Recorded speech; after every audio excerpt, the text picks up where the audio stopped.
Welcome to Sci-Fi Center Live. This is our weekly Star Trek recap. Picard episode 1, season 3 just aired, for you guys, 48 hours ago. And I'm going to bring in some of my wingmen to cover it. First off is my usual Trek wingman, Brian. We haven't been How's on it the going? screen talking Trek in a long time. And then the universal truck driver, Thade. What's up? So, Have you guys ever seen the movie Star Truckers, by the way? no, It's and I actually a have real movie. no plans to see it. Heard of What did you guys think about this episode before we get into the breakdown? Just glad to be back. Glad to be back. There's a lot of hints back to Wrath of Khan in this episode. Like Amongst mucho. other movies, I think it kind of gave you a little taste of every single movie that there was, and that was kind of one of my favorite parts of it. It was like they even had the music cues from Star Trek 6, so just like there was a little bit of everything in there that could have been enjoyed. Well, it whatever started level with of Star Trek was. It started with in the 25th century. Oh, like yeah, Star absolutely. Trek Just 2 like in did Wrath of with Khan. in the 23rd century. True, Um, true. The music when they're leaving space dock in the Titan is like a slowed down music cue straight out of Wrath of Khan. True, and as they're flying up to it, they play the stuff from the motion picture. Yeah. Yeah, there's a ton of Easter eggs. That's literally a whole show And you in get some itself. half hour worth of Easter eggs on most of the channels that are doing the breakdowns and stuff. Yeah. Just watching all of them. But they literally put in like stuff from First Contact, like the very beginning of where you see Picard pop up. That's straight out of First Contact. Even with a little bit of the last two seasons cues for the music, there was just so many little details that like even I was seeing them and I was going nuts. Like the Jack Crusher thing right out the first 5 minutes of the damn show. Like that was on the beginning of that. That was every little bit that with Easter egg. Dr. Crusher in the very beginning of that episode was like Easter eggs up the wazoo, and the captain's log from Best of Both Worlds, where they're hiding in a nebula, but they're doing the same thing in the show, and then just the Picard 47 Alpha Tango. It's been a long time since I've heard that, so I don't know, man. It was just very exciting to be back into Star Trek, and not only that, but to be back into Star Trek that's very familiar and kind of like a really big ass reunion, and just the start of it was very dark. I mean, it was like, here comes 73-year-old Gates McFadden playing basically Ellen Ripley from Aliens. I mean, she opens up total badass. She's vicious. I've never seen her that vicious. I'm like, oh wow! And then she went over for that kill shot and just to finish the guy off. Like, I got to make sure you're dead. But the way it starts out was kind of cool. There was a lot of all the musical notes did exactly what they were meant to do. Like I said, one of my favorite things was the opening theme song to Star Trek First Contact. That's actually my favorite score coming in. So when you hear that at the end, but you hear a lot of the scores at the end. There's like 3 or 4 different scores. It was cool. I mean, it was just like it had an event feel to it that that the previous 2 seasons, I liked the previous 2 seasons of Picard. The first 5 minutes of this one set you on a road that was far superior than those. What I find also is interesting is the people that have been like Star Trek detractors, like the biggest voices out there in YouTube that have been the biggest Star Trek detractors, all have positive things to say about this episode. Well, you know why, right? You know why? Because they're old Trek fan, and this really is tailored to old Trek fan. Even the old Trek fan that resisted Next Generation. Big heaping scoop of freaking nostalgia, though. Oh yeah, and I have a feeling we have 9. I have a feeling we have 9 more episodes of that to come. Oh, of course. Well, and, like all of this. I was talking to somebody else about it earlier. It's like, normally I would be like, "Hey, nostalgia, man." No, sign me up. I'll take. This is the nostalgia, but see, this is the nostalgia you wanted. This Yeah. is the So, nostalgia you wanted, though. You know what I'm saying? yeah, absolutely. Like we all have a threshold for nostalgia, and it's the nostalgia we want that we're okay with. Like the rest of it's like, that's too bad. I don't like that. But then there's the nostalgia you like, and then you're like, yeah, that's it right there. Yeah. Like good. Other than that, it's a bad I word. watched this with Stella last night, and we were like, we were just geeking straight out Star Trek. You know, oh, that's from this, and that's from this, and oh, there's that. Nostalgia for me, like I was gonna say, no matter what the topic is, it's like a time bomb. If you pull the right wires, everybody makes it out alive. If you pull the wrong wire, everybody dies. Everybody gets blown up, and that's what a disaster. But I see it here being balanced to the point where they are moving forward. You are clearly in the present in this story, but you're looking. It's in your rearview mirror. Obviously, these people come together. You know, I do. You know, nostalgia being used right is me finding out what happened with Beverly Crusher the last 25 years of her just disappearing. Obviously, she has a kid, so I know there was some activity there. And it's ironic that the kid is named Jack Crusher after her husband, Jack Crusher. So I'm wondering, and he hasn't given anything away on his show, Will Wheaton. I'm wondering if Will Wheaton's going to be in this show because that's going to be a really interesting The way he was conversation. talking during the Ready Room last night, it doesn't seem like he is, because Well, he yeah, keeps but saying, he's done that I wish I before. had been there. I wish I had been there. You know, but like, I don't know, maybe. I think he's lying because I remember think last he's time, trying to sell it, dude. yeah, remember last time he showed up with the Traveler as a Traveler, and nobody knew that was coming. And he sat and basically said, "I wish I could be there that whole season." And then here he is saving that season, in my opinion, because that was a pretty mundane episode. So I have a question about the Travelers that I've never really understood. They're basically timeless, right? They never really got into the Travelers. Yeah, they haven't been explained yet. I'll be right back. I mean, they never really got into it other than that first episode that he was in, and then the last episode of the seventh, or one of the last episodes of the seventh season, where they kind of lean into Deep Space Nine a little bit, with the founding of the Maquis, all that kind of interesting storyline stuff that they did to try to spin off of the Next Generation. So I like when he's talking to Gates McFadden and Patrick Stewart last night on the Ready Room. Will Wheaton was, and he was like, "So, Space Mom, I want to ask about my brother." nice. And she was saying that there's a point where Ed Spiliers, who's the guy who plays Jack, is he's as sarcastic as Wesley was in the Next Generation show. So apparently they both got their sarcasm from Beverly instead of like Jack or whatever. Now my suspicion is this: 25 years she's been missing. Okay, they said it several times. She's been gone. That's Picard's kid. That's got to be absolutely. Picard's kid. No, the timeline's right. I'm already getting the memes ready. The Maury memes. You are the father. Dude. Well, it's like I asked Brian last night, right after I watched the episode, I asked Brian last night, I said, "Is that Picard's kid?"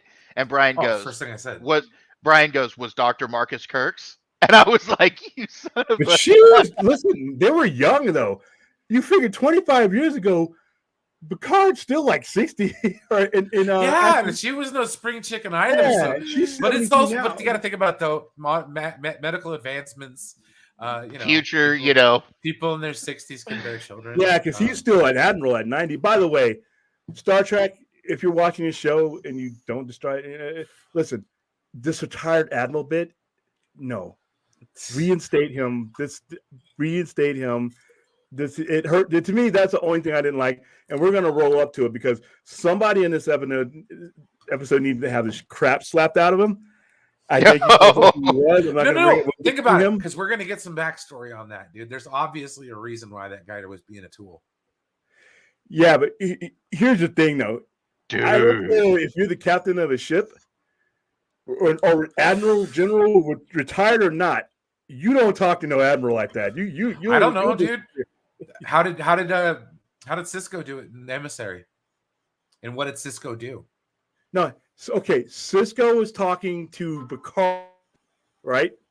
But he was a commander addressing a captain. It was a commander addressing a captain, but even still, Picard knew the sensitive nature of his situation because of his wife.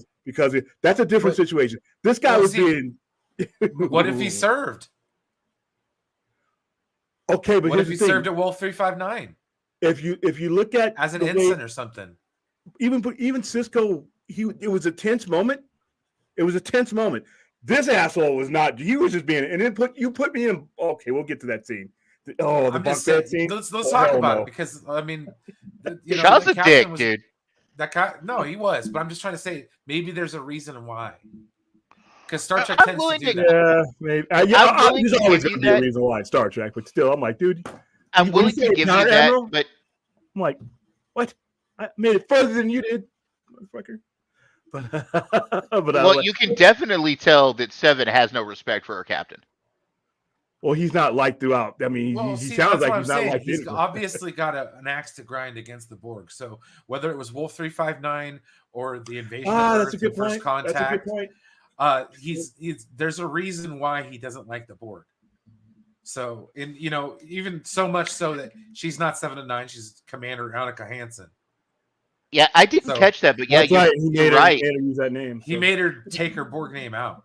So, he's got an axe to grind against the Borg, dude. That's why I'm just like, even called Picard an ex-Borg. That's why he didn't respect him.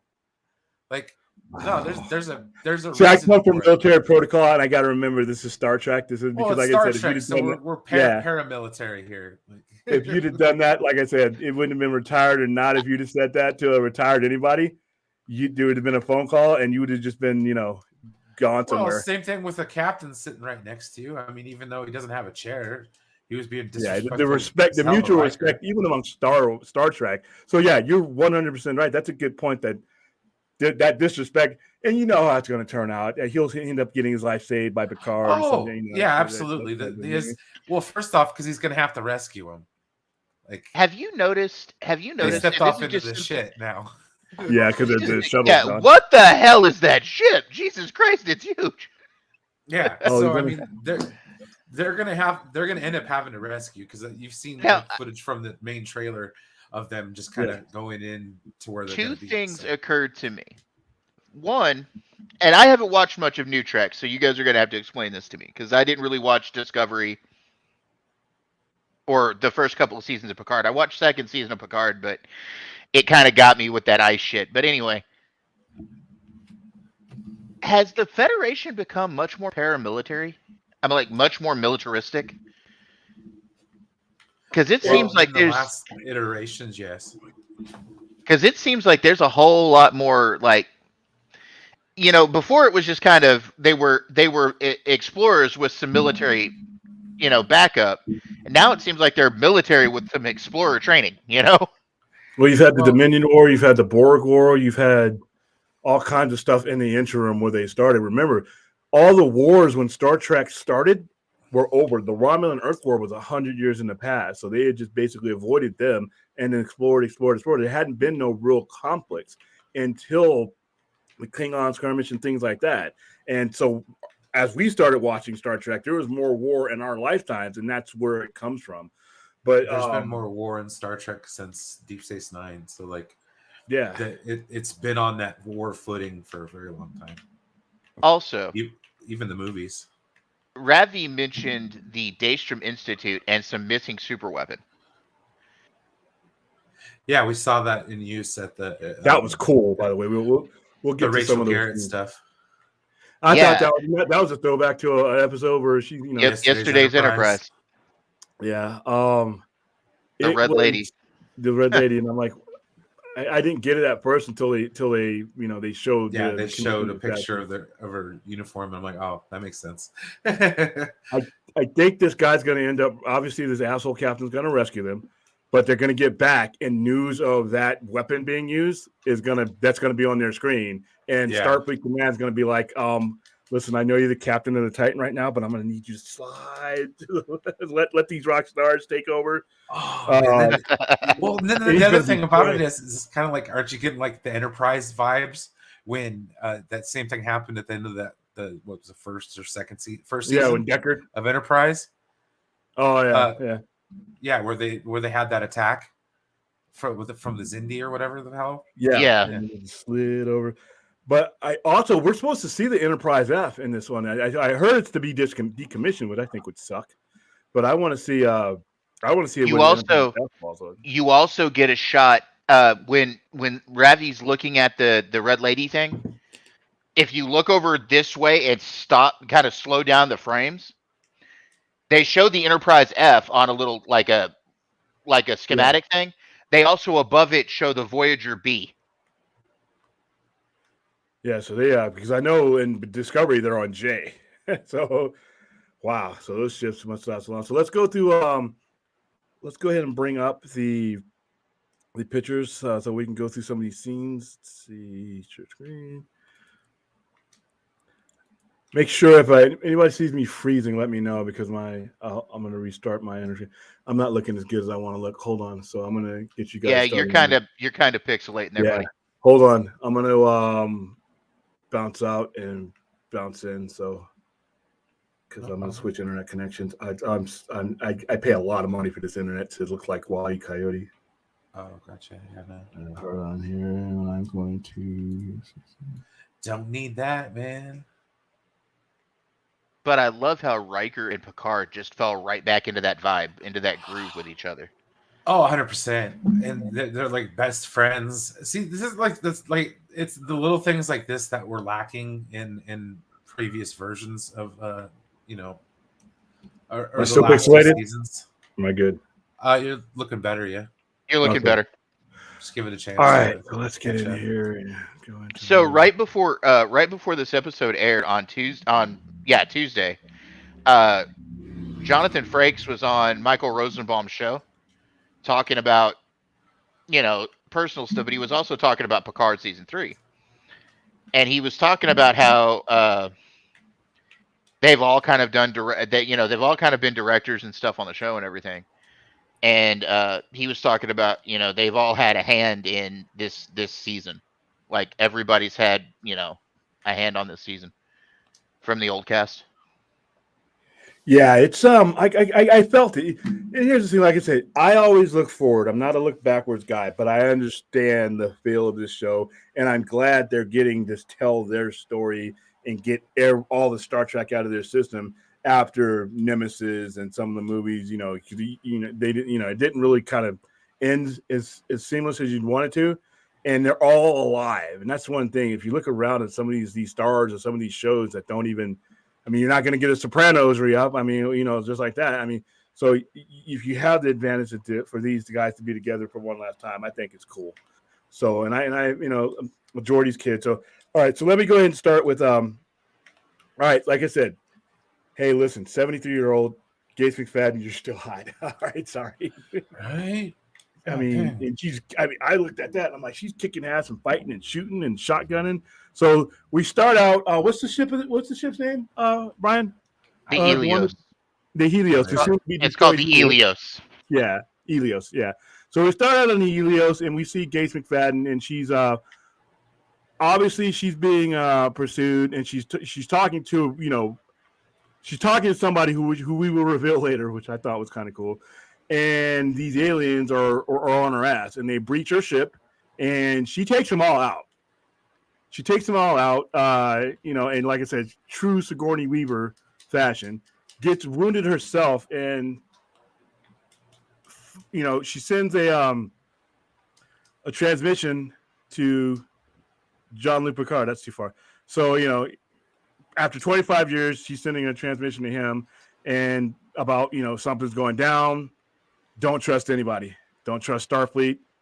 She gives coordinates that are outside of Starfleet's territory, which automatically is going to be a problem, because if she can't talk to Starfleet, how is he going to get out there? But they do the whole Star Trek captain and captain's best friend, let's steal a ship thing, which that's Star Trek 3 type of stuff, which is fine. Like I said, everything that they call back to, I'm like, I saw what you did there, but I'm okay with it. So yeah, but Gates McFadden opens up this season just blasting fools at close range, not just wounded fools, stepping over one and just saying bye. I love that. I'm like, who's this? So you wonder what she's been up to for 25 years. Besides making another kid, what's Crusher been doing? Because she's not. Remember the last time we saw Crusher, she was a peaceful doctor. She ain't peaceful no more. So yeah, man, that was an eye-opening scene. I wasn't expecting that. Hold on, let me get out of this. What up, gang? I don't know anything about Star Trek, but here we go. All right, well, hey, you might learn a little bit from there. I mean, because we'll definitely be covering. All right, so there's a bar scene. They get together. Picard and Riker basically fighting. We got to get a ship. We got to get a ship. We can't use Starfleet. So their plan is to, nobody wants the fat ones. Yeah. Oh, that was hilarious. In the bar. For Federation Day, or what was the day? Frontier Day. Frontier Day. Yeah, she's like, yeah, and talk about the Enterprise D. Yeah, I love Riker's humor there. He's like, how come there's so many Enterprise Ds up? Because these are the ornaments. Yeah, these are the ornaments that are there, and there's only ones left there that are Enterprise D. And what did he say in response? That's it's Galaxy class to you, huh? Galaxy class, young lady. Yeah, I loved him in this episode. He was just fun. He just looks like he's having fun. No stress, just fun. So they meet at a bar, and they devise this plan to get on the Titan as a ruse to an inspection for their mission that they're going to for Frontier Day. And of course, it's BS. And they're basically going to ask the captain, who we don't know is the asshole yet, to change course. And so this is the next part, is when they first take the bridge. They're doing their inspection. They first take the bridge, and then so that's Crusher, and this is Ensign LaForge. 7 of 9 is the commander. She's the first officer. She's Commander Annika Hansen. Annika Hansen. I don't never get used to that. She's a full-on commander. Name. Yeah, which we've heard before. She leads them to the bridge, and then her Federation slave name. Yeah, she gets up. So as soon as they get to the door, they see this ensign, and she's all nervous, like she's seen Tupac Reborn. And they figure out it's Ensign LaForge, Geordi LaForge's daughter. You'll see Geordi LaForge later on. And both of his daughters are in this series, as a matter of fact. So This is the first one you see. So I don't like these uniforms, by the way. I know it's a throwback to the old generation, and they want to get off the war footing as far as those uniforms goes. But I'm going to do a uniform review later on when we do the Easter egg review. I don't like these. I like the ones that Picard had at the beginning of season 1. Those nice ones where him and Raffi were wearing them. I like those. I actually have one of those on the way. All right, so there's some more. Is it bad that I still like the Mighty Maroon better than most of these new uniforms? Well, most people like the Mighty Maroon because it's kick-ass. It's the most. It's just not practical. The Mighty Maroon, you would not be able to do anything in that. First of all, it was made out of wool, so you're going to burn up and die, and it just wasn't practical. It's practical for an admiral or somebody who's not hands-on. But remember, they all wore that. So yeah, but it's the coolest looking one. No, you're not alone. There's another view of the uniform. There's another helmet. Look at the stations. Yeah. Remember the L cars that we grew up with? Generation. Yeah. But they're even beyond next generation. Because look at the colors. It's all gray. Yeah. See how that bends? Like in the old ones, you'd have that wooden stuff around there. Now you look at that, it's got it's all one singular thing. I thought that was kind of cool. So who else is in there? There's another helmsman. There's a full lieutenant. And this is also not the Titan. This is a refit. It's the A. It's the Titan A. Oh, what did they call it, Brian? They called it a Constitution. A Neo-Constitution. They called it a Neo-Constitution. Yeah. It looks nice, though. I got pictures of that. It looks really nice. I want that toy. Also on the uniforms, the ranks are no longer gold. They're all silver now. Yeah. Which I noticed. All right, another ad. There's a science officer, and if you look in front of her, she can see the astronomics thing. But I just really like the way these Is she Valkyries Delton? are. She maybe. I didn't get any She details. looks Delton. She's bald. She could be it. Then we see this is when they first get on the ship, and she's got her red. She's first officer. It's kind of cool because I'm glad I know throughout Voyager she was always dreaming of Starfleet or not dreaming of it, but her humanity. She felt that her humanity was tied to being able to be a Starfleet officer. And then this asshole. Wow. And you know what? Kudos to him. Kudos to him for making me want to just rip his ears out. And I didn't really put it together, Brian, because I was trying to catch so many other details. But you're exactly right. That's probably how this is going to unfold. And then Seven's going to save his Seven, and Picard will save his life, and so he'll have been saved by two Borg, and then he'll have a change of heart on the board. Yeah, it's a classic Star Trek face turn. Come on now. Yeah, it's like when they found out what the Romulans looked like, and everybody hated Spock, and Spock was like, I have pointed ears, but I'm not a Romulan. Let's see with some of the chat. 6 of 9, I recognize her. Fourth, this is a family show, man. Come on, dude.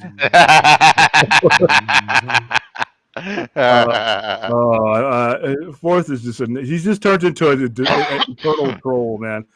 But let me bring up some of the pictures that I thought were cool, because they only got 9 pictures on the on this one. I thought the episode was a good play setter, but there's some really cool pictures that I thought. Let's stop the screen. I really, really hate the new StreamYards, by the way. All right, so I'm gonna. And you guys can ask Stella later on. I was tripping on that on the Titan. Every time we would see it, I was like, "Oh my god, that ship's so pretty."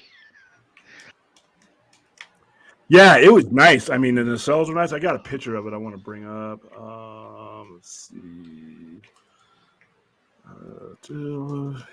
I got it in 2 different forums. So I'm going to go ahead and bring this up. This used to be so much easier. Share screen.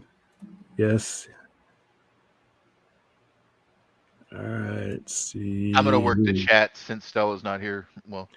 So there you go. You guys seeing this yet? No, you're not. Of course not. That's your Titan. That Titan is it's so gorgeous. Yeah. The only other version of the Titan that was seen was on lower decks when Riker was in command, right, Brian? Yeah. And it was a different ship altogether. It was the original Titan. Yeah, it looked like an Akira class or something. I mean, it was a weird. It had nacelles down below. Completely different class of ship. This one here looks like they went back to the motion picture. If you look at the rims of the saucer, the command saucer section, that is, and when you do I wish I could play the full on how they approach it. I wish I could play that because I thought that was cool because you got to see. This looked like something that they used in to do the original motion picture. The bottom part looks like it's from an Excelsior, but yet it's got it's a modern, sleek 25th century ship. Here's another picture I have in there, a better one. Oh, that Starbase. Well, I like them because they're all very Star Trek Online. Yeah. Well, actually, the new Neo Constitution class came from Star Trek Online. Yeah.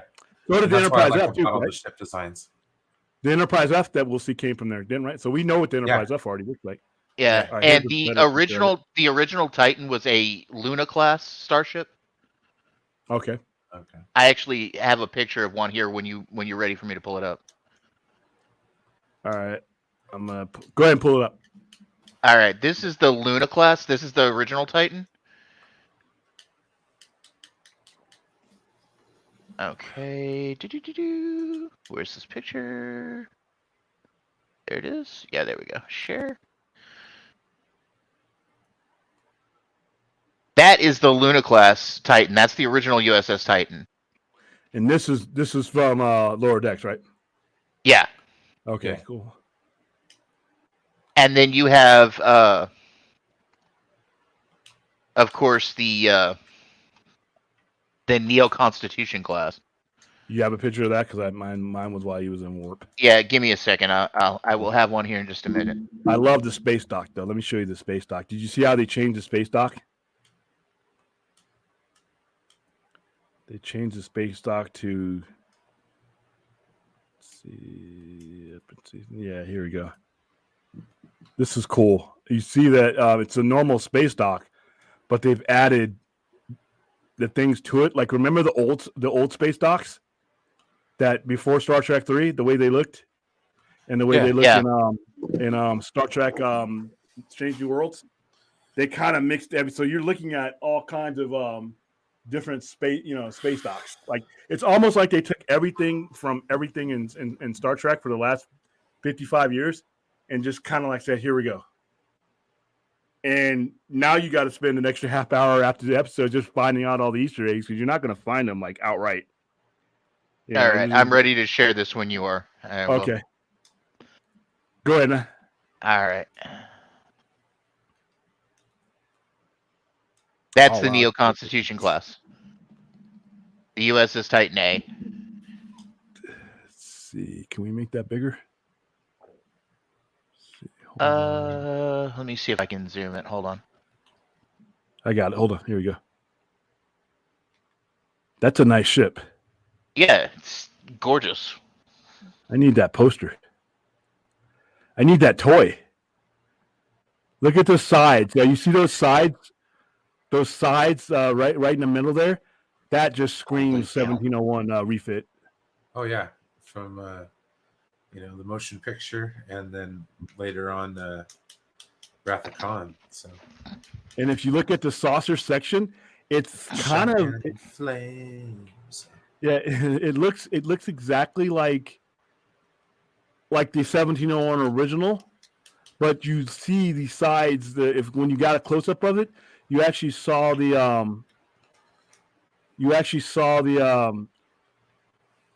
actual oops, don't want that one. You actually saw the actual. Here we go. You actually saw the grooves in it. Fourth says we can't say pull it up anymore, William. We have to say put it on viewer. Oh, put it on. I should start using those terminologies too. But yeah, that's a nice ship, and like I said, it's who knows? You think it's going to get destroyed? You think it's going to make it throughout the season? Oh, I don't know. Maybe. How big I know the Enterprise is supposed to show up to get retired, but they got to use it in some. Please don't bring that ship up just to be decommissioned. I need to see Riker and them on the Enterprise. If we're gonna go nostalgia, let's go nostalgia. You know what I mean? Let's put those two captains, that admiral, on the Enterprise. The thing is, like this ship, the stats on this ship. Like, this ship has warp 9.99, which is almost trans warp, and it has metaphasic shields. Yeah, and there were some differences in there that they had that they said they didn't need engineering anymore, something like that. Is that what I understood, right? Well, they didn't need to tell engineering that they were going to warp. Yeah, it's all automated now. Automated. Finally, 25th century, and it's all automated now. Wow. No, I really did enjoy that ship. Like I said, I'm not too keen on those uniforms. I like the season 1 uniforms that they had in the flashbacks. I need to see Picard. Picard not part of Starfleet is a big problem for me. All right, Picard not part of Starfleet is huge. I really, I would have liked to have seen Riker as an admiral by now. I think that would have helped the story along. But it is what it is. You figure after all these years, I get Geordi's a Commodore. Mm-hmm. But it depends on how he is, and everybody else. Worf is gone. So we've only had like a third of the characters. I mean, we haven't seen Worf yet. We haven't seen Troy yet. I obviously there's an issue there. He says, yeah, they'd love to get me out of the house. I don't know whether he was just talking like, hey, get dad out of the house type of deal, or there issues there. And if they are, this is leading towards a happy ending, no matter how dark this all looks right now. Stuff getting blown up, the shuttle getting blown up, them about to die. Nobody on the show is going to die. Okay, and the Titan, this Titan right here is one of the smaller vessels. It's only 450 meters in length. How many feet is that in English? I'm going to speak Canadian. Sorry. Yeah, meters. We're talking about meters. Metric. Hold on a minute. Feet, yards, and miles, bro. Yeah, inches. God inches. Dang. I forget. I forget you guys are on that system. Okay. Right, baby. I live in the United States. Where are you living at, Jack? I wasn't raised in the States, Brian. Wait, how many meters is it? How many meters? Hold on. Hold on. I've got the calculator up. Give me a minute. I just ask Google and it'll tell me. Well, that's what I'm doing. I'm asking Google. Hey Google. There you It's go. 1,476 Google. foot. Uh, It's 1,476 foot long. That's pretty big. How big was the Enterprise E? shit. Now we're gonna have to ask again. Hey Google, how many feet was the USS Enterprise E? Hold on. According to National Air and Space Museum, launched on November 25th, 1961, USS Enterprise, CVA, No, Air- not the aircraft carrier. 65, was the United States' first nuclear-powered aircraft Ah, carrier, jeez. and at 1,123 featuring Oh, as here we the go. Here we go. So the Enterprise E was almost 2,000 feet. That's really big. Yes. Yes, this ship's actually 100 meters or about 200 foot shorter than the Voyager. And it's bulky too, though. Yeah. And its I mean, crew it's complement, big. its crew complement is 350. Oh wow, that's less than the Enterprise, the 1701. Yep. I wonder what's the purpose of this ship, though. What's its designation? Give me just a second. I'll have that Like for it's you. like a frigate. I mean, It's a ship. well, sometimes like the Enterprise E was the flagship, but it was also built more That's for kind war. of. I imagine it's kind of a cruiser of some kind. Yeah, that's what I mean. Because like the Enterprise usually E what ship, they like de- That's usually what they designate them as on Star Trek Online, anyways. because you look at the difference between the Enterprise E and Enterprise or D and E. The D was a more of an exploration ship, and the E was built to literally to combat the Borg. So that's why there's no families, and it's like less. Even though it's a longer ship, the Enterprise D had more bulk to it. So yeah, it was. I like I said, I enjoyed seeing that ship. It was cool. Space dock, the whole relieving space dock thing that they do with Star Trek all the time. I enjoyed all of that. Like I said, it's one big throwback. But at the same time, I didn't feel at any point that I was stuck back in time. So now we get to the point where they get off the ship, and then Captain Asshole's like, "I want a full report." And of course, during that full report, he's going to realize, "Oh shit, this is big, or this could make my career if I rescue these guys and solve this, whatever." Or he's going to get, like I said, you remember what Rappy just witnessed. Yeah. We'll get to her Rappiness, which witnessed one of the most kick-ass destructions of anything that I'd seen in a long time. That whatever the hell that weapon was cool. Okay, so reading up on Captain Shaw, according to the executive producer Terry Metalis, he has a long history with Starfleet and was a former engineer. So I assume what Brian's saying is probably right. There, he probably was maybe at Wolf 359 or lost. Or remember, a lot of people died at Wolf. Well, no, wait a minute. No, can't The be. first contact when they came to Earth too. they might have been at first contact. Well, he would have been like an ensign then. That's what I'm saying, though. Yeah, maybe. You remember that throughout your whole career, Well, Yeah. or even that he could have been part of one of the planets that got assimilated by the Borg. He could be. Anything could have happened to him when it comes to the Borg. I don't know if he was in Starfleet, but he's definitely. Now that definitely makes sense to me because at 25, 30 years, because Wolf 659 took place 7 years. Actually, no, Wolf. We're talking Wolf 359 took place 7 years before First Contact. So maybe it could have been First Contact. There's a lot of people that got taken out in that one too. Wolf 359. They were fighting before he comes in and says, yeah. So definitely a connection. So yeah. So I okay. So like I say, he's part of the story. He's doing a great job by making me hate him. But Rappy does her. She I don't have any pictures of this one, but Rappy is in a bar, under deep cover, acting as a substance abuser. Which, if you know her history, it's real tough for her. She's trying to find this weapon. She's trying to find this weapon before it gets used. So she's using her intel abilities, and finally she gets some info about the Red Lady. And then she gets back on her ship, and this is going to be the most mysterious thing: is I need to know who she's talking to, because her handler is some top secret. Just I think words on the screen. I think that's Worf. I think he works for intelligence now. Yeah, because I think so too. The warrior, you are a warrior. It's in the trailer, dude. You see, Yeah. She's fighting Worf.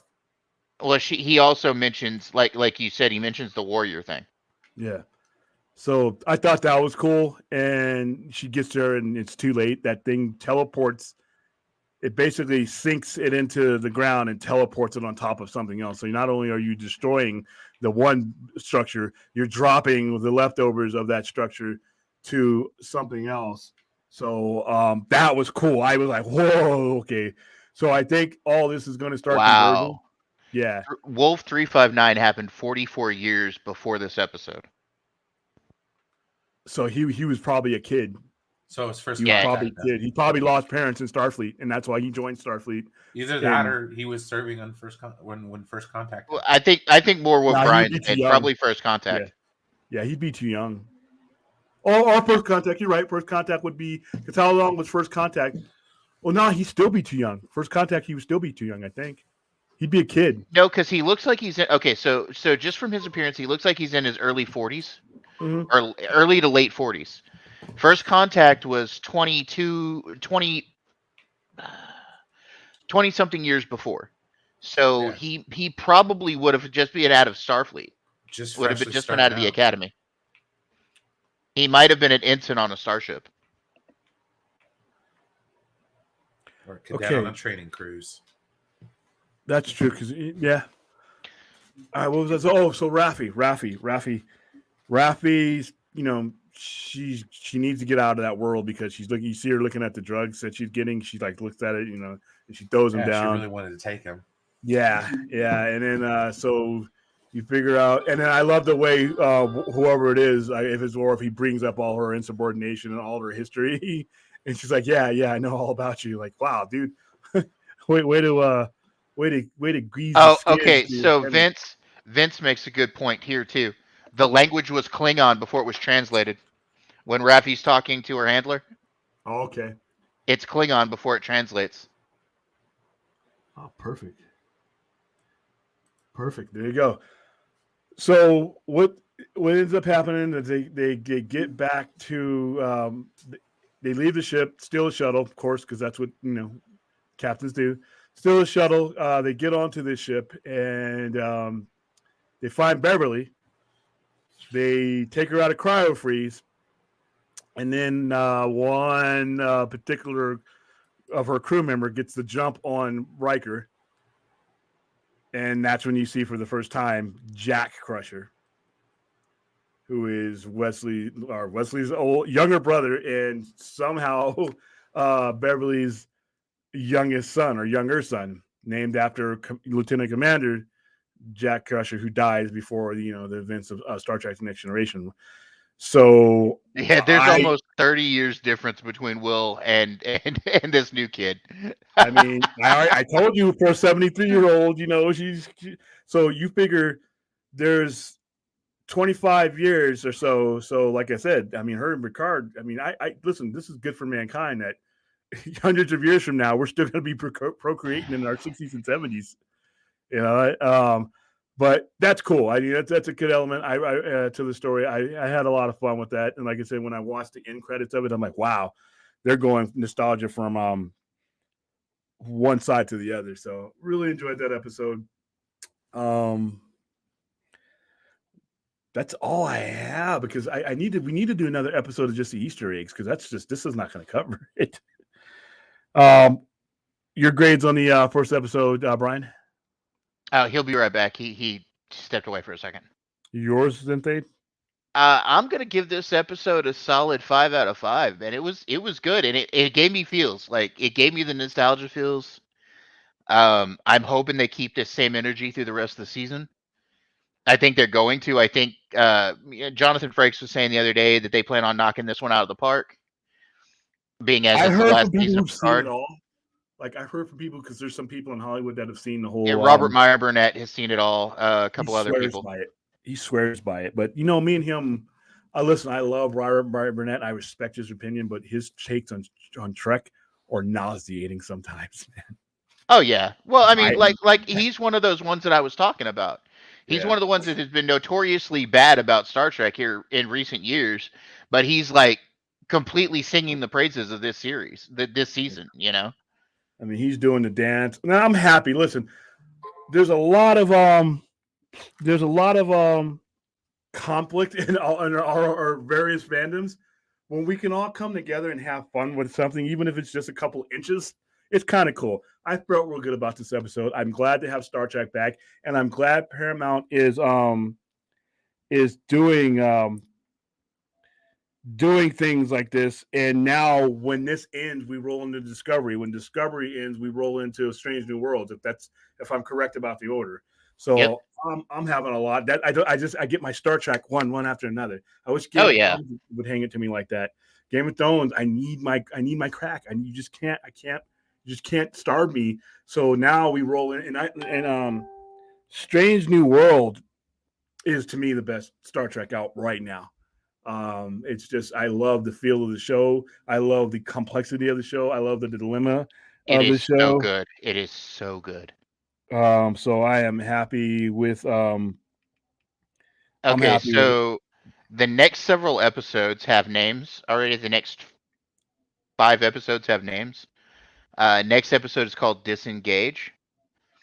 Episode 3 will be called 17 Seconds. Episode 4 is the no-win scenario. Episode 5 is Imposter, and episode 6 is Bounty. So I can't even figure out. I'm usually I can guess and I can be like, okay, this is where we're going. Well, Disengage. episode 4, the no-win scenario again points back to Wrath of Khan, Kobayashi. the Kobayashi Maru. Yeah. We do know that Amanda Plummer has a character in this Well, series. she's the villain. She's the main she's the villain. But we also know that Moriarty's coming back too. So I don't know if as a villain or as an advisor. Because remember, when he left him, he wasn't. They weren't at odds. No, it was. Yeah, it was he amicable. wasn't. Yeah, so I think he comes back as an advisor. And plus, we see Laura. There's a lot. They're going to cover so much Star Trek to the point where we can do a live spoiler review like this.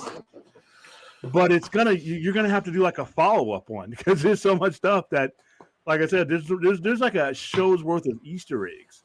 that weapon though, oh my god! Like, is it like some sort of portal weapon, or is that like a time step weapon or something? I don't know. It's like, it looks like a teleportation device, basically, that just eliminates the. So what you see when it's opening up a hole right below them and dropping it right on some other part, that's going to be a problem because that building that they knocked over was huge. That was a big building. So you can imagine being able to use that on a starbase, dude. You would. So yeah, they got to get that back, and I'm pretty sure what I need to know is Amanda Plummer's motives, her character's motives, and because everybody got these big giant motives and these big giant worlds, and it's like okay, I need to know, like Khan had his, everybody had theirs. But I need to know what hers is to bring the story together. But seeing Warp again, he's no longer part of Starfleet. He's part of Starfleet Intelligence, it sounds like.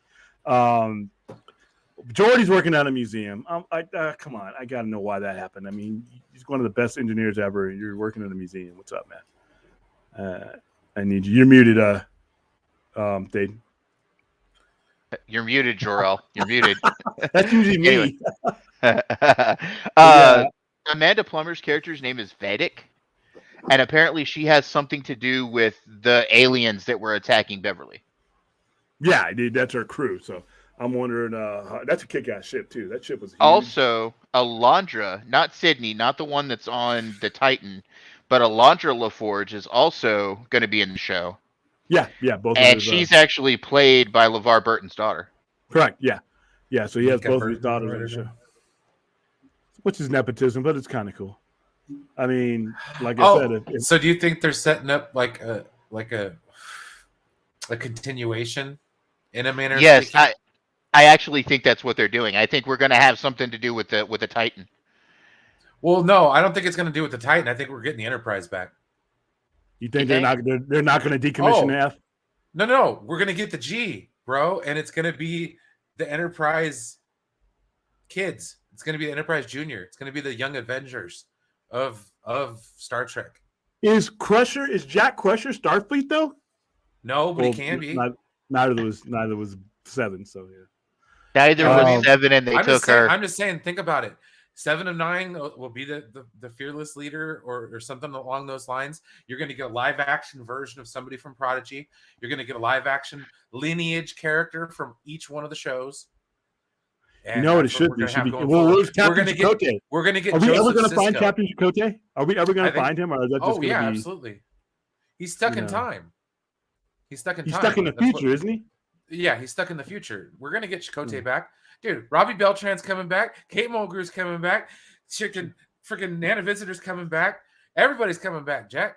And we're gonna get Joseph Sisko. We're gonna get Ben and he's still with the Prophets. Ben's still with the Prophets. Not Ben. I'm talking about their kid. Because when he left, she was pregnant.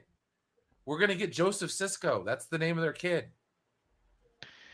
Hey, okay, so I've got another question. It'll be like Jake with the Visitor, dude. This is going to involve two of the other shows that are coming out this season, this year. We had a rumor at Comic-Con. Well, it wasn't a rumor. They straight out said it at Comic-Con that there's going to be a crossover between Strange New Worlds and Lower Decks. Yeah, and I don't think that's going to be the end of it, bro. I think we're going to get them all over the place.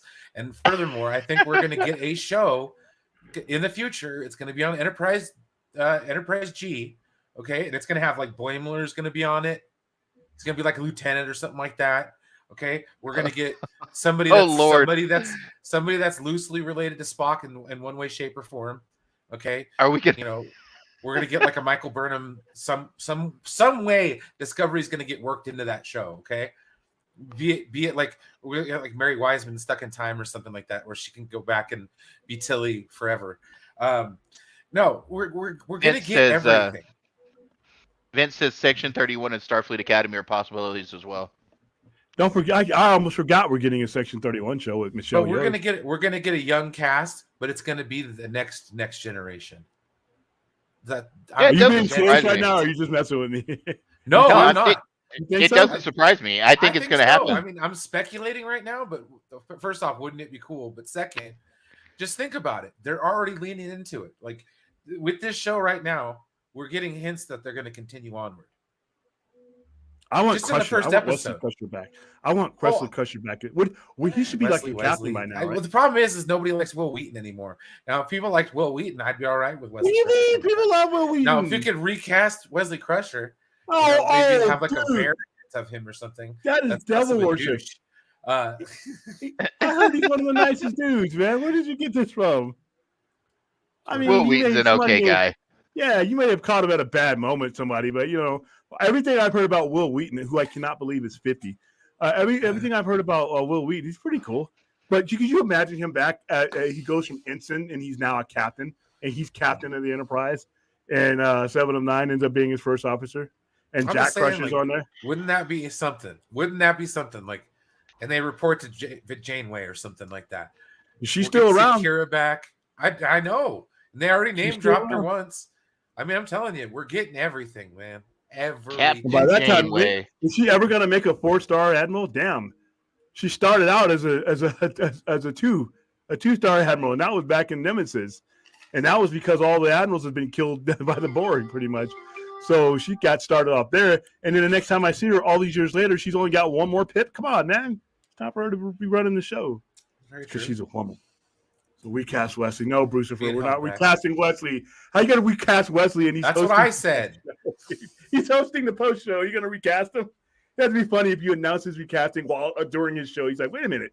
What? Wesley Crusher being played by who? I'd be jacked up, man. All right, guys. Any last thoughts about this episode, this introductory episode into Star Trek Picard episode season 3 episode? I think Star Trek goodness. Happy to be back. Yep. Here and like I said, it's nonstop from here because we got one show after another. After this, it's Discovery. After Discovery, it's Strange New Worlds, and it just takes us into the Strange New Worlds on it more so than Discovery. And then we've got Lower Decks after that, which I'm also looking forward to. And whatever Prodigy comes out again. So yeah, you got a full year of Star. I think I love Discovery. That show has to work harder to be good though, because of the premise that they're in is so far away from Star Trek. They have to work harder to maintain that Star Trekness. I think they do. I'm just saying they need to keep mine in the current timeline. Okay, this next generation era that everybody wants to play ball in right now. They need to keep it going. They got to make it work though too. They got to make it work. No, I'm just telling you. Don't you see what they're setting up? I'm telling you, they're setting up younger generation. What are you going to call that? The next generation, the new generation, or something like that. I mean, the new batch, Crusher, the millennials in space. I don't know, but I'm just saying, like, if there's lineage and that's actually Kurt or Picard's son, it's on, dude. It's on like Donkey Kong, dude. We're getting next generation forever, and I'm very happy. Sign me up for it. It's a better way to do it than to recast the original cast. I think that would be perfect because you can always get back to them. Yeah, I'm ready to go into the future with Star Trek either way, so I'm good there.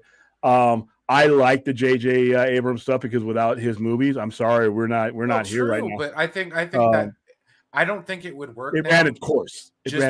Yeah, I don't think it would work now because we're in the thick of Star Trek again.